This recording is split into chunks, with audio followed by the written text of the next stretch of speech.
Hi, now we are in our video number 34 and the topic is on holiday. Yes, if we go on a holiday, what are the precautions we have to take before going on a holiday so that the fish will not suffer, but still they will be alive by the time we reach from the vacation. So let's talk about it. So let's discuss about that.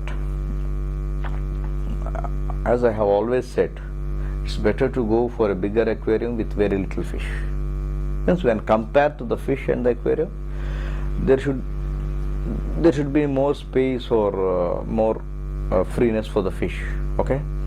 So as we human beings, at some point of time, we may have to go on a vacation, and we may have to leave our aquarium behind. For example, if it's a dog or a cat or something else, and if there are any chances, we can take these pets along with us. But whereas when come to fish, it is very difficult. So what are the steps we can follow to overcome this situation? Yes. If you are well aware of your journey ahead, make sure that you feed your fish well with high protein food, and make sure whether your air pumps or your filtration system is doing well, and you please check whether your auto feeders are doing well. I'm sure you people will be getting auto feeders at the aquarium stores. So what I suggest you is, you better go for the auto feeder, and prior to your journey, maybe some 3-4 days ahead, start using it so that you will get acquainted to that, and you can know how to adjust the timing or the quantity of feed that has to be delivered each time, and these all sort of things, and how, so that the fish also will get acquainted to the auto feeder, so they will go there and in time they will have the food. So this is one way you can go for that. And before going on a holiday, if you are going for a day or two, that will not be a much issue. But if you have to go for 3-4 days or 1 week or so, you have to take it a bit seriously. So before going, you please see that you change at least 80% of the water, so that there will be no sudden ammonia hikes, or the oxygen levels will be good in the aquarium.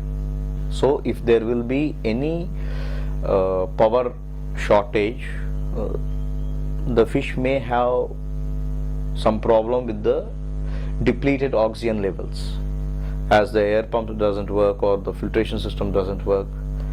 So these sort of things. So make sure you give them quality water before you leave, and feed them well before you leave, if you go on for a vacation.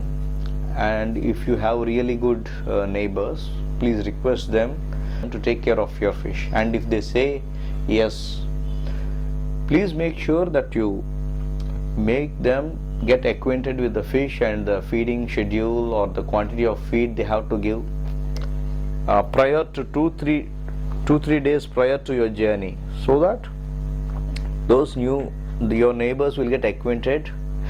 And in the meantime, if they have any doubts, they can ask you how to feed and what to feed and what not to feed, and these sort of things. On the other hand, as you all know, or you may know, that they are holiday food. Means there is a block of food, and I'm sorry, I haven't used it, or I don't know much about it, but I know there is a holiday food.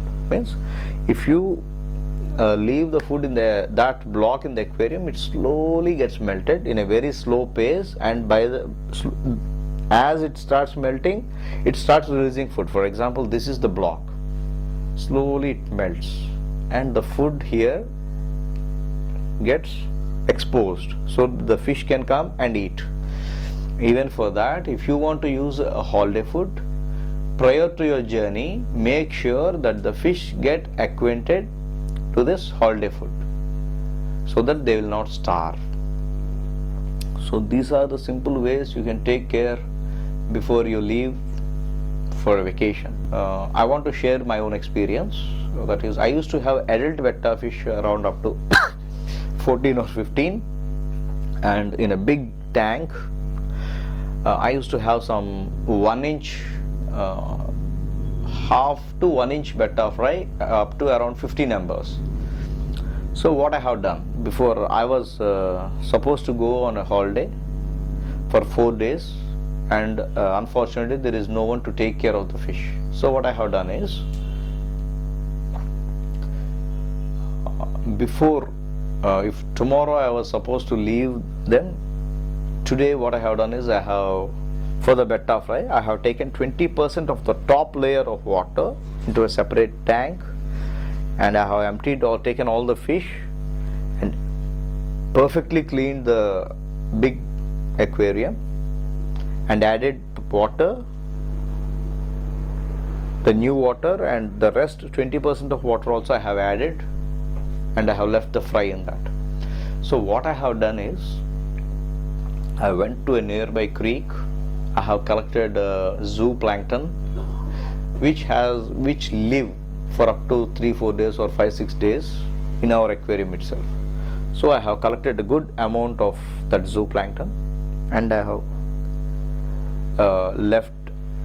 have added them to my betta fry tank. So what my calculation is, by the time I reach home, the betta fry will still be happy eating all this zooplankton. And when it comes to the adults, because I have fed them well, what I know is up to 4-5 days the betta fish without food also can survive, can withstand.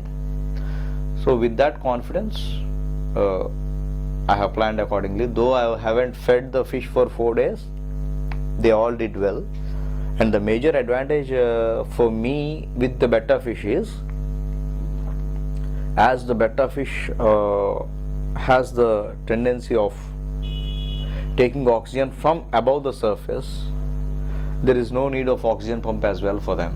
So I have just left them, locked my door, and just went for a vacation for 4 days. And by the time I reached, all are fine and safe. So our next video is video number 35, and in that video number 35, I am just going to share about how will it be if we keep a tank outside.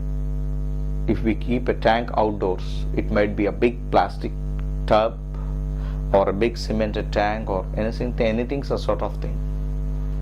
So let's meet in our next video. It's video number 35. Until then,